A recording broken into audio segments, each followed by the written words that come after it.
लोगों के दिमाग में जब इस तरह से फ्लैट किसी टाउनशिप में लेने की बात चलती है, एक बड़ा ही बेसिक सवाल आता है, वो जायज़ सवाल भी है कि मैं फ्लैट लूँ या कहीं प्लॉट लूँ।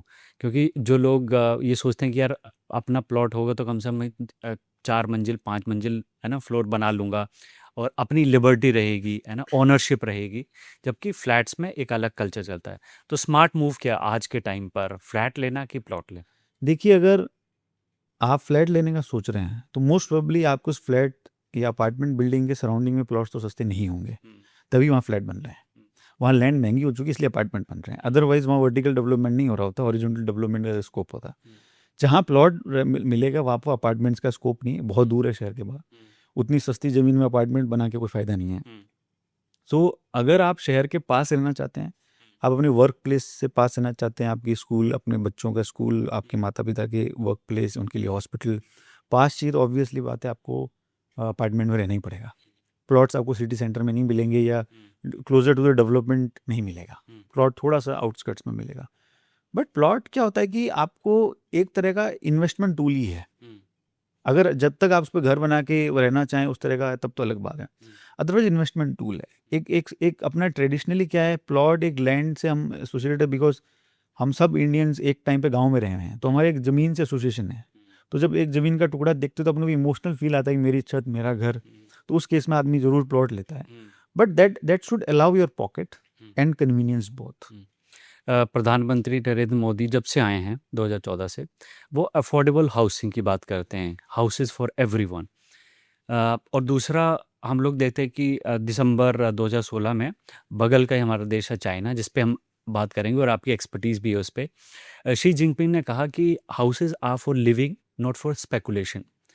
और हम लोग यहाँ पे देख रहे हैं, एक तरफ सरकार इस चीज़ को पुश करे कि अफोर्डेबल हाउसिंग हो, लोगों को अफोर्डेबल प्राइजेस पे घर दिए जाएं। दूसरी तरफ वो जो प्राइस कंट्रोल है, जो जो एरियाज़ हैं जहाँ पे कंट्रोल करने की ज़रूरत है, वो नहीं कर पा रही है। एक तरफ रियल एस्टेट मार्केट भाग रही है, अनअफोर्डेबिलिटी बढ़ रही है, मिडिल क्लास पर बहुत तरह के प्रेशर्स आ रहे हैं। तो ऐसे में आपको लगता है कि इंडिया में भी इस तरह की अपील की ज़रूरत है फ्रॉम दी टॉप नॉच की, हाँ, किसी भी तरह की इस तरह की ये इस तरह की हाइप ना क्रिएट की जाए और अफोर्डेबिलिटी की तरफ हम बढ़ बढ़ पाएँ? देखिए, किसी भी चीज़ का प्राइस एक ओपन इकोनॉमी में, हुँ, एक डेमोक्रेसी में और एक ओपन कैपिटलिस्ट इकोनॉमी में मार्केट डिसाइड करता है। हुँ, इंडिविजुअल्स और गवर्नमेंट डिसाइड नहीं करती है हुँ, किसी भी चीज़ का प्राइस। हुँ, चाहे वो करेंसी एक्सचेंज प्राइस हो, सब कुछ मार्केट डिपेंडेंट है। हुँ, गवर्नमेंट करने की कोशिश भी करेगी तो वो उतना ज़्यादा सक्सेसफुल नहीं है। Hmm, market has to decide कि किस चीज़ का क्या प्राइस होना है। Hmm, supply and demand has to decide, the hmm, economy has to decide. Hmm, आज मैं कह दूंगा इस एरिया में इससे ज़्यादा आप मत बेचो, तो एक इनिशियली चलेगा, थोड़े दिन बाद कोई भी प्राइवेट डेवलपर उसमें नहीं आना चाहेगा।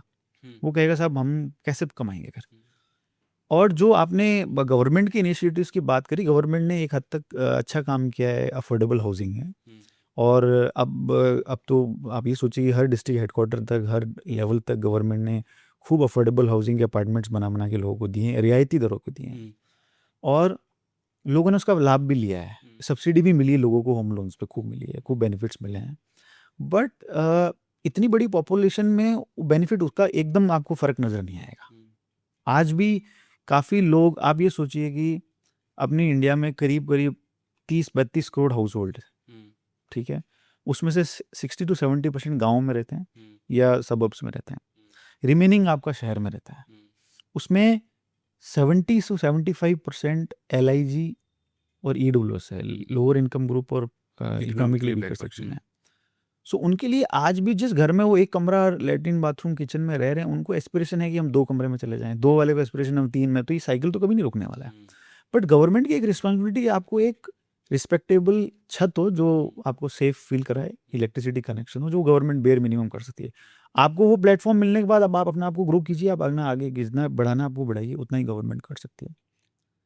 और दूसरी हुँ, बात जो आपने बोली कि गवर्नमेंट को और क्या करना चाहिए, गवर्नमेंट को लैंड से रिलेटेड रिफॉर्म्स थोड़े करने चाहिए, हुँ, जिससे कि कुछ हद तक प्राइसेस हो सकता है सुधार हो उसमें। हुँ, क्योंकि लैंड का बहुत बड़ा रोल है रियल हुँ, एस्टेट। हुँ, अगर गवर्नेंस उससे रिलेटेड थोड़ी बेटर की जाए, हुँ, तो थिंग्स विल इम्प्रूव। आपको लगता है कि आपने लैंड रिफॉर्म्स की बात करी कि आज भी हमारी जो जिला अदालतें हैं, स्थानीय अदालतें हैं, वो ऐसे लिटिगेशन से भरी पड़ी हैं, लैंड डिस्प्यूट्स मैसिव तरीके से हो रहे हैं, ट्रांसपेरेंसी नहीं है, डिजिटलाइजेशन नहीं है लैंड रिकॉर्ड्स का, और उसमें टाइम टेकिंग है, वो पूरा प्रोसेस करप्शन से भरा हुआ है। वहाँ पर ज़्यादा रिफॉर्म्स की ज़रूरत है। और किस किस तरह की दिक्कतें आप जब लैंड एक्विजिशन करते हैं या किसी फर्म को हेल्प करते हैं, असिस्ट करते हैं, तो किस किस तरह की प्रैक्टिकल दिक्कतें आपको इंडिया में आती? देखिए, मैं एग्जांपल दूंगा आपको। एक हमारी को एक क्लाइंट थे जो वेस्टर्न फंड थे, उनको अपनी फैक्ट्री लगाने के लिए इंडिया में कहीं। तो उन्होंने कहा साहब हमको ज़मीन चाहिए यहाँ। तो हमने कहा आप ज़मीन चाहिए, आप तो बहुत साल से यहाँ हो, आप क्यों नहीं ले पाए? तो हम 1 साल से हम ट्राई कर रहे हैं। हम जाते हैं तो काश्तकार बोलता है कि इतने हम भाई हैं, उनमें से एक इस दुनिया में नहीं रहे, उसके अब इतने बच्चे हैं, लेकिन कागज़ों में उसका नाम नहीं चढ़ा है। और फिर जो मांगते हैं तो वो कैश में डील करना चाहते हैं, हम ऑल चेक में पेमेंट करना चाहते हैं। उसके बाद उसका नामांतरण नहीं है, उनका क्या कहते हैं, खसरा खतौनी अपडेटेड नहीं है। अब वो मौके में जाते हैं तो 5 बीघा ज़मीन लेने जा रहे हैं, मौके पे 4 बीघा मिल रही है उसको, तो उसका पैसा भी उसको एडजस्ट नहीं कर रहे हैं। तो there are so many loops and enforceability नहीं है वहाँ पर। वो परेशान होके फिर वो एक एस्टेब्लिश्ड एजेंसीज के पास आते हैं कि यार आप करके दो, हमको इसको सही करके दो। It's because that market is very hard to sell. जो आपने अदालतों की बात करी, रेवेन्यू कोर्ट्स हैं, आज के दिन पे जो अपने ओवरऑल जितने भी लिटिगेशंस पेंडिंग है इंडिया में, be it high court, supreme court और lower courts, 70% of them are related to land. आप ये सोचिए कि लैंड के केसेस में कहावत है जो हमारी फेटर्निटी में लोग कहते हैं कि रेवेन्यू, जिसको रेवेन्यू कहते हैं, रेवेन्यू के मैटर्स में आपको राजीनामा ही करना पड़ता है, न्याय नहीं होता है। होता है, इतना लेट होता है, आदमी वेट नहीं कर पाता है, जनरेशन्स निकल जाते, 50-50 साल तक ऑर्डर्स नहीं आ पाते हैं, इतना पेंडेंसी उसमें। बिकॉज एक लैंड एक स्टेट सब्जेक्ट है, अपने कॉन्स्टिट्यूशन में लैंड स्टेट्स के जिम्मे में दे रखा है, वो डिसाइड करते हैं। हर स्टेट में आप ये सोचिए, इंडिया के हर स्टेट में लैंड को मेजरमेंट करने का टेप अलग है। अगर एक स्टेट में मान लीजिए आप बीघा में मेजर कर रहे हैं, दूसरे में किले में मेजर कर रहे हो, तीसरे में एकड़ में कर रहे हो, वहाँ पर गज में कर रहा है। अच्छा, एक स्टेट में एक डिस्ट्रिक्ट और दूसरे डिस्ट्रिक्ट के बीघा साइज में भी डिफरेंस है। जयपुर में एक बीघा 3025 स्क्वायर यार्ड्स का है और दूसरे कहीं डिस्ट्रिक्ट है जहाँ 1960 गज का या कुछ और गज का है। तो एक स्टेट में इतना फर्क है।